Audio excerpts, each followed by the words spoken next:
புதிய பொருளாதார கொள்கையை கொண்டு வந்தவர். அதன் பிறகு 10 ஆண்டுகள் நம்முடைய பாரத நாட்டினுடைய பிரதமராக 2004 14 வரை நம்முடைய அன்பையெல்லாம் பெற்றவர் இன்று நம்மோடு இல்லை. அவருக்கு பாரதிய ஜனதா கட்சியின் சார்பாக ஐயா டாக்டர் மன்மோகன் சிங் அவர்களுக்கு எங்களுடைய ஆழ்ந்த இரங்கல்களை தெரிவித்துக் கொள்கின்றோம்.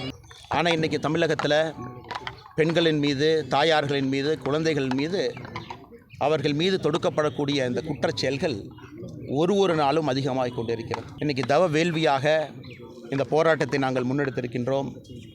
எதற்காக 6 சாட்டை அடி? எல்லாருக்கும் ஒரு காரணம் இருக்குங்க. என்னை பொறுத்தவரை முருகபெருமான்கிட்ட எங்களுடைய வேண்டுதலை இந்த 6 சாட்டை அடியாக சமர்ப்பிக்கின்றோம். திமுக ஆட்சியிலிருந்து நகரும் வரை அந்த காலணியை நான் அணியப் போவதில்லை. இது ஒரு வேள்வியாக, தவமாக, தமிழக மக்களுக்காக இதை செய்ய வேண்டும் என்று எங்களுடைய எண்ணம். அதை செய்கின்றோம். 91 அந்த காலகட்டத்தில் அமைச்சரவையில் ஒரு முக்கிய மனிதராக இருந்து நம்ம நாட்டில் ஒரு புதிய பொருளாதார கொள்கையை கொண்டு வந்தவர். அதன் பிறகு 10 ஆண்டுகள் நம்முடைய பாரத நாட்டினுடைய பிரதமராக 2004 14 வரை நம்முடைய அன்பையெல்லாம் பெற்றவர் இன்று நம்மோடு இல்லை. அவருக்கு பாரதிய ஜனதா கட்சியின் சார்பாக ஐயா டாக்டர் மன்மோகன் சிங் அவர்களுக்கு எங்களுடைய ஆழ்ந்த இரங்கல்களை தெரிவித்துக் கொள்கின்றோம். வருகின்ற நாட்களில் எப்பொழுதுமே அவர் நம்முடைய நாட்டிற்கு வகுத்து கொடுத்த பொருளாதார கொள்கையை எப்பொழுதும் நன்றியுடன் நாங்கள் நினைவு கூறுவோம். அதே நேரத்தில் அன்பு சொந்தங்களே, நாங்கள் இன்றைக்கி எடுத்திருக்கக்கூடிய இந்த போராட்டம் வருகின்ற காலத்தில் இன்னும் தீவிரப்படுத்தக்கூடிய போராட்டம் என்பது ஏதோ ஒரு தனி மனிதனை சார்ந்தோ, ஒரு தனி மனிதனுக்கு ஆட்சியாளர்கள் மீது இருக்கக்கூடிய கோபத்தை காட்டவோ இந்த போராட்டம் கிடையாது. கண்முன்னால் அடுத்த தலைமுறை அழிந்து கொண்டிருப்பதை பார்த்து கொண்டிருக்கின்றோம். கல்வியினுடைய தரம் கீழே வர ஆரம்பித்திருக்கிறது. பொருளாதாரம் பின்தங்க ஆரம்பித்திருக்கிறது.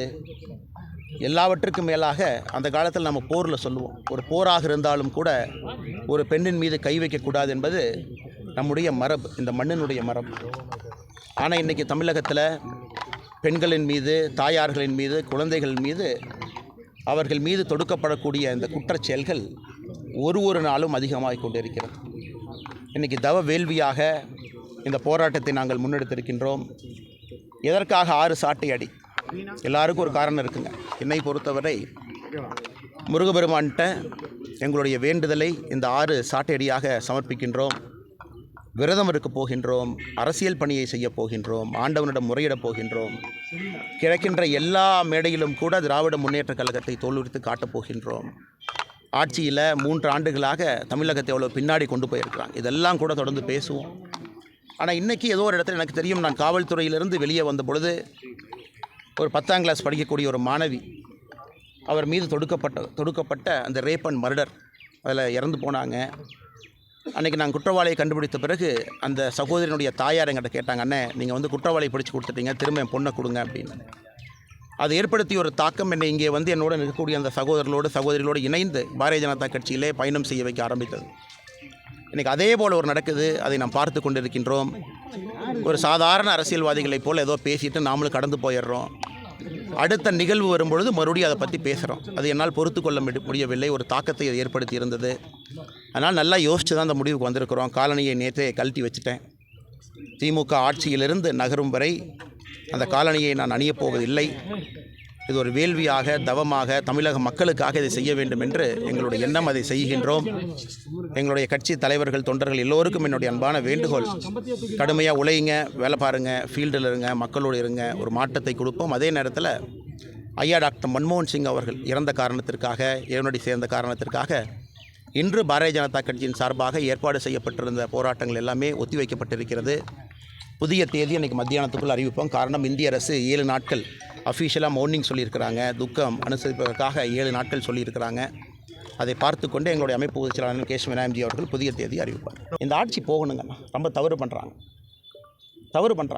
அறவழியில் போராட்டம் செய்தாலும் கூட அதற்கும் வாய்ப்பில்லை, பேச முடியல, எந்த விஷயத்தையும் செய்ய முடியல. எதெடுத்தாலும் கூட அவச்சொற்கள், பழிச்சொற்கள், போட்டிக்கு போட்டியாக தரைகுறைவாக நடத்துதல், இதுதான் இன்றைக்கி 3 வருஷமாக நம்ம பார்த்துக்கிட்டு இருக்கோம். அதனால் உடலை வருத்துவது என்று நான் சொல்லவில்லை. இது தமிழ் மண்ணினுடைய மரபு. அதைத்தான் நாங்கள் கைப்பிடிக்க ஆரம்பித்திருக்கின்றோம். அண்ணா, கமிஷனர் பேசினதில் ரொம்ப முக்கியமான விஷயத்தை மட்டும் உங்கள் முன்னால் நான் வைக்க விரும்புகின்றேன். நான் ஒரு தனிப்பட்ட முறையில் ஒரு ஐபிஎஸ் அதிகாரியோ, தனிப்பட்ட முறையில் அந்த காக்கி உடைக்கு பின்னாடி இருக்கக்கூடிய ஒரு அதிகாரியோ நான் குறை சொல்ல விரும்பலை. அந்த சம்பந்தப்பட்ட பெண் விக்டிம் யார் இருக்காங்களோ எங்களுடைய நடவடிக்கையின் மீது திருப்தியாக இருக்கிறாங்க அப்படின்னு ஒரு வார்த்தையை பயன்படுத்துகிறாங்க. அதை மட்டும் நான் திரும்ப காவல்துறையை கேட்குறேன், இந்த வார்த்தையை பயன்படுத்தலாமா? அவ்வளோ ஒரு இன்னலை சந்தித்த ஒரு பெண், அந்த கொடூரமான அந்த எஃப்ஐஆரை படித்து பார்த்தாவே கண்ணில் தண்ணி வராமல் யாரும் இங்கே இருக்க முடியாது. அவங்க காவல்துறையின் மீது திருப்தியாக இருக்கிறாங்களா? காவல்துறையின் மீது எப்படி திருப்தியாக இருந்திருப்பாங்கன்னா, இந்த கயவன் முதல் முறை செய்த பொழுதே உள்ளே அனுப்பிச்சிருந்தா திருப்தியாக இருந்திருப்பாங்க. ஏன்னா 2வது முறை இந்த குற்றம் நடந்திருக்காது. அண்ணா யூனிவர்சிட்டியில் எல்லா சிசிடிவி கேமராவும் ஃபங்க்ஷனிங்கிலிருந்து அவன் உள்ளே வராமல் இருந்தால் திருப்தி அடைஞ்சிருப்பாங்க. அதே நேரத்தில் தனிப்பட்ட முறையில் ஒரு சகோதரி, ஒரு பெண், அவருடைய நண்பரோடு தனிப்பட்ட முறையில் அவருக்கான முழு சுதந்திரம் இருக்குது. அந்த சுதந்திரத்தை யாரும் கெடுக்காமல் இருந்தால் திருப்தி அடைஞ்சிருப்பாங்க. அதனால் அது போன்ற வார்த்தைகளை பயன்படுத்துகிறாங்க காவல்துறை. இதெல்லாம் ஒரு கண்ணியமிக்க ஒரு பதவி. அந்த பதவி பொறுப்பு நம்ம கொடுக்குறதே ஒரு கஷ்டமான எக்ஸாமை பாஸ் பண்ணி மக்களை பாதுகாக்க வேண்டும் என்பதற்காக. ஒரு இஷ்யூவை ட்ரிவலைஸ் பண்ணுறக்கோ, நார்மலைசேஷன் பண்ணுறக்கோ, இவ்வளோ பெரிய ஒரு இஷ்யூவை சாதாரணமாக கடந்து போவதற்கு காவல்துறை நண்பர்கள் முயற்சி எடுத்து கொண்டிருக்கின்றார்கள். எப்பொழுதும் உங்களுக்கு தெரியும், காவல்துறையை குறை சொல்பவன் அல்ல, குற்றம் சொல்பவன் அல்ல. இது சிஸ்டமிக் ஃபெயிலியர். சிசிடிஎன்எஸில் அந்த மாதிரி லீக் ஆக வாய்ப்பே இல்லைன்னா, சிஸ்டம் எல்லாம் கிளிச் ஆகாது. நானும் அங்கே இருந்திருக்கின்றேன், பணியாற்றி இருக்கின்றேன். அது ரொம்ப செக்யூர்டான சிஸ்டங்கன்னா, நீங்கள் எஃப்ஐஆர் லாக் பண்ண உடனே அது ஆட்டோமேட்டிக்காக சர்வருக்குள்ளே அப்லோட் ஆயிருங்கன்னா அவ்வளோ ஈஸியாக யாரும் எடுக்கவே முடியாது. யாராச்சும் இதை டவுன்லோட் பண்ணி வெளியே கொடுத்தா மட்டும்தான் விக்டிமுக்கு ஒரு காப்பி போகும், கோர்ட்டுக்கு ஒரு காப்பி போகும். இதுதான் ஜென்ரலாக இருக்கக்கூடிய நடைமுறை. ஆனால் இன்றைக்கி அந்த எஃப்ஐஆர் வெளியே வந்திருக்கு. அந்த எஃப்ஐஆரில் நீங்கள் அதை படித்து பார்த்தீங்கன்னா, அந்த சகோதரியினுடைய வாழ்க்கையே நாசம் பண்ணிட்டாங்க. 7 தலைமுறைக்கு வாழ்க்கையை நாசம் பண்ணிட்டாங்க செல்ஃபோனோட. இதற்கெல்லாம் தான் பதில் எதிர்பார்க்கின்றோமே தவிர, ஒரு இஷ்யூவை ட்ரிவிலைஸ் பண்ணுறக்கோ, அதை கேஷுவலாக எடுத்துகிட்டு போகிறதுக்கோ மக்கள் எதிர்பார்க்கவில்லை. மறுபடியும் சொல்லுகின்றேன், தனிப்பட்ட முறையில் காக்கி உடைக்கு பின்னால் இருக்கக்கூடிய ஒரு சகோதரனோ சகோதரிகிட்ட கோவம் இல்லைங்க. இப்போ நான் கோவமே காக்கி உடையின் மீது. ஒரு சிஸ்டமிக் பிரச்சனையில் காக்கி உடை மாட்டி இருக்குது, கைகள் கட்டப்பட்டிருக்கிறது, சுதந்திரம் இல்லை. ஆட்சியாளர்களை பார்த்து நின்று கொண்டிருக்கின்றார்கள், சுதந்திரமாக முடிவெடுக்க முடியல. அதைத்தான் நான் சொல்லுகின்றனோ தவிர வேறு யாரையும் நான் குற்றம் சுமத்தவில்லை. அதற்கான காலம் வரும், எங்களுக்கும் மக்கள் வாய்ப்பு கொடுப்பார்கள். அன்னைக்கு காவல்துறையை நாங்கள் சீர்படுத்தி காட்டுவோம்.